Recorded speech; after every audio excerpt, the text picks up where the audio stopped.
questions here.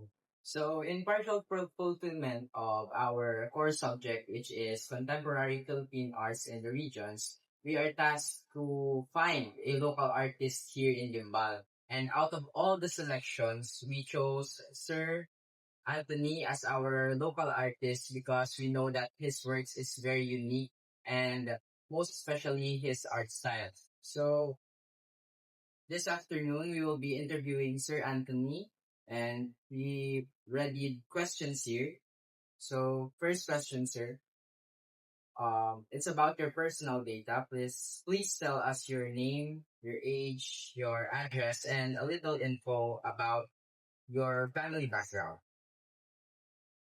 Okay. Uh, I'm Anthony Uspan, resident of Santa Rosa, Laguna, Gimbal, Iloilo. Uh, Self-taught artist. Actually, uh, I have no formal, any formal training in patience sa field sanghay. Just mere observation, research, collaboration sa senior artists sa mga art enthusiasts. So, I started painting some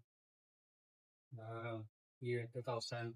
Sang create ang mentor sang Pulso Gimbalanon sa first batch. Ang Pulso Gimbalanon na exhibit sa Gimbal sa second batch. So, nag-try yung na sa mga contest sa city.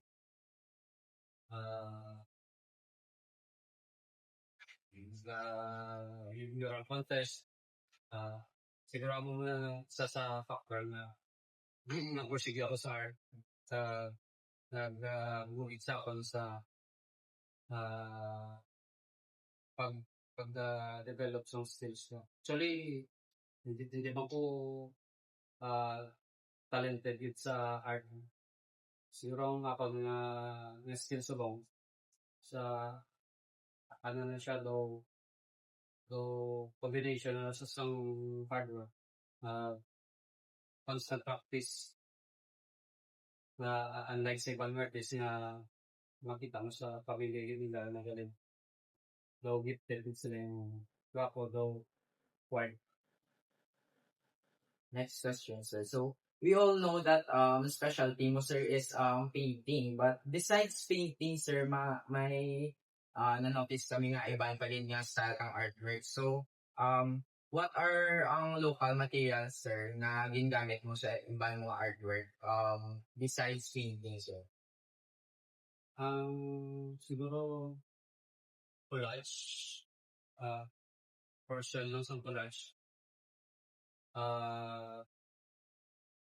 Pero minimal lang siya. More on acrylic paint before since nag-develop ako sa style ng ganyan activism. Acrylic man siya. Pula siya pero acrylic siya. Kita na siya ang texture. Alin na siya sa mga palette ko. Sa mga excess na paint na. Sinapil off ko flat ng kagi collage. So, na-create din siya sa texture sa painting. Besides sa may paint sa imo canvas, sir, may nakita kami yan sa gilid na bamboo, actually,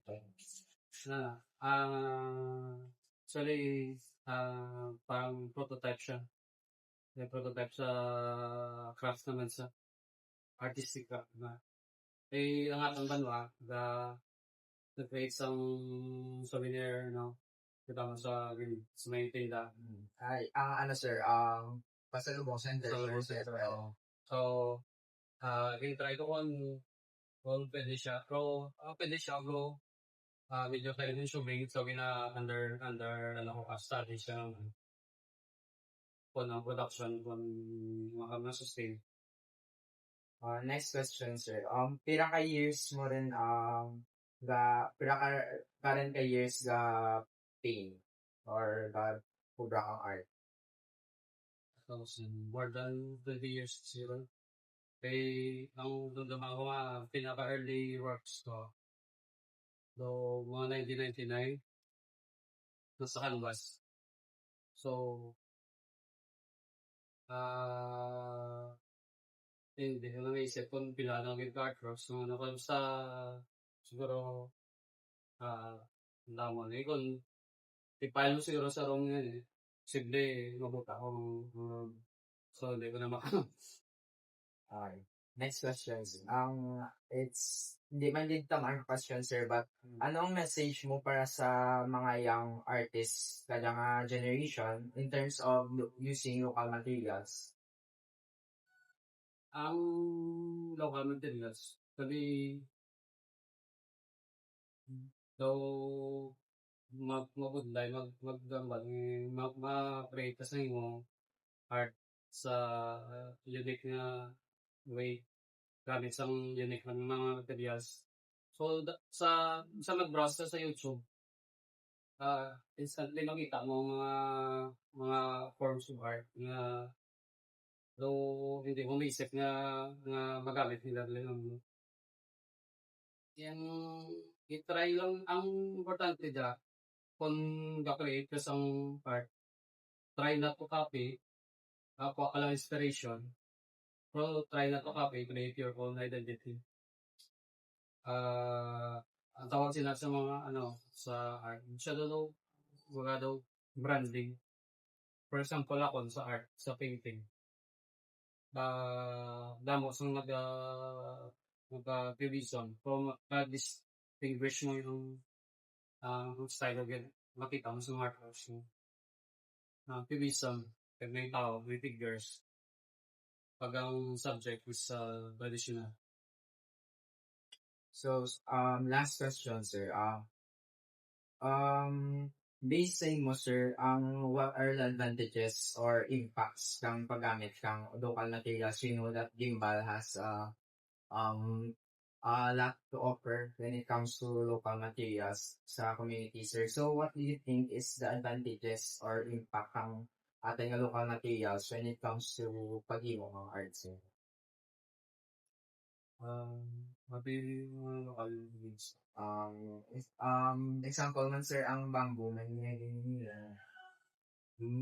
Like, ang question galing sa mga mancha type is ang sustainability, kung paano siya ma-preserve, hindi siya ma-degrade na as time goes by, na unlike sa painting, maka-last sa pinaka years. So, may damo mga bagay kung paano siya ma-preserve. Sample sa mga bamboo, kailangan mo mag-apply sa pesticides, i-coat mo siya, coating, na hindi siya ma-sedlan sa mga foreign materials, yung sabihin mga yangkok, mga saliksik, mga siya. So, damot sa pwede mag-i-apply sa art. So, galing ang question kung ang pag-apply mo, ma-sustain na yan sa pinaka-years na hindi siya magubah. Thank you so much, good sir. So, thank you, sir, sa pag-lend ng mga time. And as a little gift, nag-customize kami kang souvenir na ituro naman kanimo as a sign of gratitude kay nag-dedicate kayo mga time para sa aming tasks in our subject. So, yes, sir. Okay. Thank you so much, yes, sir. Yeah. Done.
control if the sky is pink and white.